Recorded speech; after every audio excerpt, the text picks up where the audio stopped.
Kamu pasti pernah lihat kenyataan kayak gini. Ada seorang ibu rumah tangga, bekerja dari sore sampai pagi.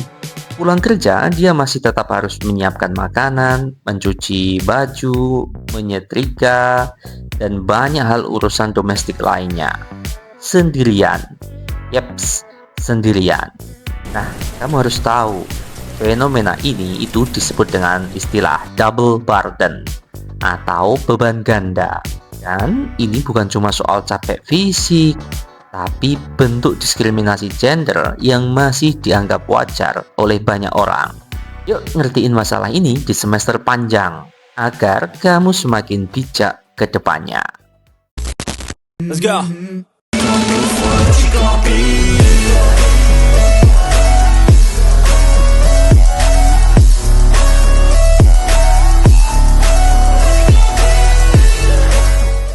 Double burden adalah kondisi di mana satu individu, umumnya perempuan, menanggung dua beban sekaligus. Beban apa saja itu? Pertama, beban kerja publik. Ya, jadi karyawan, guru, pedagang, atau mahasiswa. Dan yang kedua, beban kerja domestik. Yang kayak masak, membersihkan rumah, merawat anak, merawat orang tua, dan lain sebagainya. Masalahnya hanya kerja publik yang diakui sebagai kerja. Sebaliknya, kerja domestik seringkali tidak diakui sebagai sebuah kerja. Padahal hal ini sama-sama melelahkannya, bahkan lebih berat karena dilakukan tanpa jeda dan tanpa bayaran. Dan yang lebih parah, ini dianggap sebagai kodrat perempuan. Seakan-akan perempuan harus bisa semua itu, sementara laki-laki membantu pun sudah dianggap luar biasa.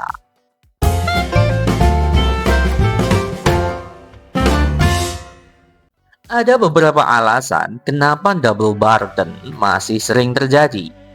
Satu, norma budaya emang patriarkis habis. Menganggap laki-laki sebagai pencari nafkah dan perempuan sebagai pengurus rumah tangga.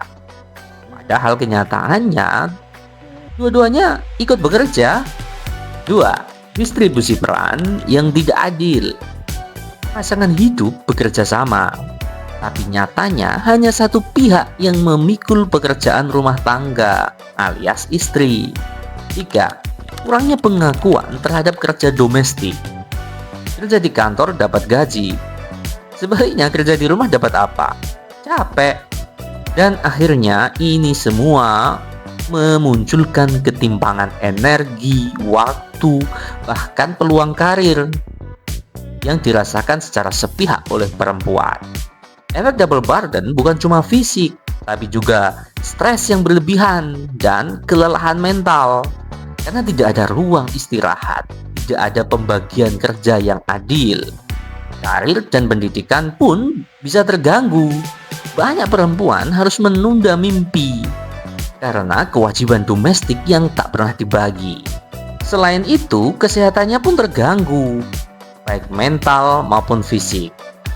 Dan ironisnya, jika pekerjaan domestik ada yang tidak sempurna, sering dianggap tidak bisa ngatur waktu dengan baik. Nah, ini jelas diskriminasi sistemik, bukan semata urusan pribadi.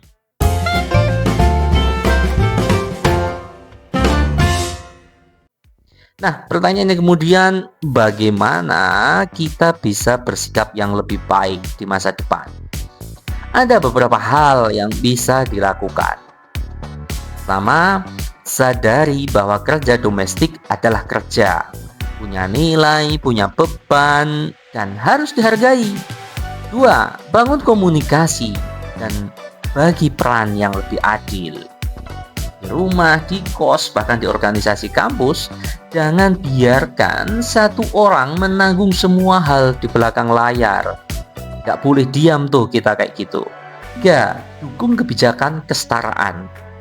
Seperti cuti ayah, ruang laktasi di kampus, atau jam belajar yang fleksibel bagi mahasiswa yang juga ibu. Atau kalau kampusmu punya unit anti pelecehan seksual, dukunglah dengan serius.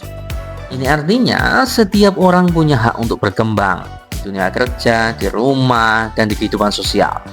Tapi kalau beban dibagi tidak setara, maka kesempatan itu juga tidak akan setara.